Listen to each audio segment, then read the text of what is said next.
Hi, എൻ്റെ പേര് ഇർഫാന.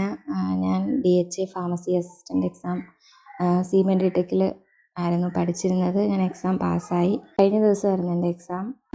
പിന്നെ സീമെൻറ്റ് ടെക്കിൻ്റെ കോച്ചിങ്ങും ഒക്കെ കൂടി ആയപ്പം എനിക്ക് പാസ്സാകാൻ പറ്റി. ഞാൻ ഓൾറെഡി ഞാൻ RRB ആണെങ്കിലും PSC ഫാർമസി എക്സാമിനാണെങ്കിലും സീമെൻറ്റ് ടെക്കിൽ കോച്ചിങ് എടുത്തുകൊണ്ടിരുന്ന ആളാണ്. അതുകൊണ്ട് തന്നെ DHA എക്സാം എഴുതണമെന്ന് മനസ്സിലോർത്തപ്പോൾ തന്നെ ആദ്യം സീമെൻറ്റ് ടെക്കിൽ ജോയിൻ ചെയ്യാമെന്ന് തന്നെ ഓർത്തത്. കാരണം അവിടുത്തെ കോച്ചിങ് അത്ര നല്ല എഫക്റ്റീവാണെന്നറിയാം. ഞാൻ ഡ്യൂട്ടിക്ക് പോകുന്നതാണ്. അന്നേരം അത് കഴിഞ്ഞിട്ട് എനിക്ക് ടൈം കിട്ടുമോ, പഠിക്കാൻ പറ്റുമോ എന്നൊക്കെ ഉള്ളൊരു ടെൻഷൻ ഉണ്ടായിരുന്നു.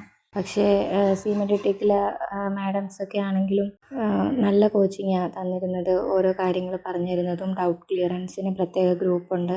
അതിൽ നമുക്ക് ഡൗട്ട് ചോദിക്കാം. അത് അപ്പം തന്നെ അവർ ക്ലിയർ ചെയ്ത് തരും. പിന്നെ അത് കൂടാതെ ലൈവ് ക്ലാസ് ഉണ്ട്. ലൈവ് ക്ലാസ് അറ്റൻഡ് ചെയ്യാം. പിന്നെ recorded class, topic based class, പിന്നെ എക്സാംസ് എല്ലാം എനിക്ക് ഒത്തിരി ഉപകാരപ്പെട്ടിട്ടുണ്ട്.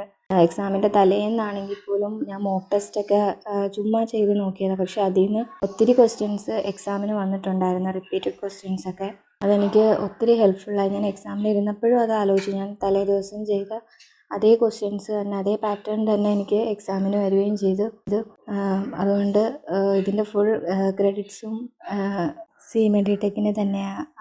കാരണം എനിക്കിത് ഈ ഒരു ടൈമിൽ പാസ്സാവാൻ പറ്റിയത് തന്നെ വലിയ കാര്യമായിട്ട് ഞാൻ കരുതുന്നു. കാൽക്കുലേഷൻസൊക്കെ തന്നെ ആണെങ്കിൽ എനിക്ക് ടെൻഷനായിരുന്നു, അത് ചെയ്യാൻ പറ്റുമോ എന്നൊക്കെ ഉള്ളത് ആ ടൈമിൽ. പക്ഷേ അതൊക്കെ എനിക്ക് ബെറ്ററായിട്ട് എനിക്ക് സ്കോർ ചെയ്യാൻ പറ്റി.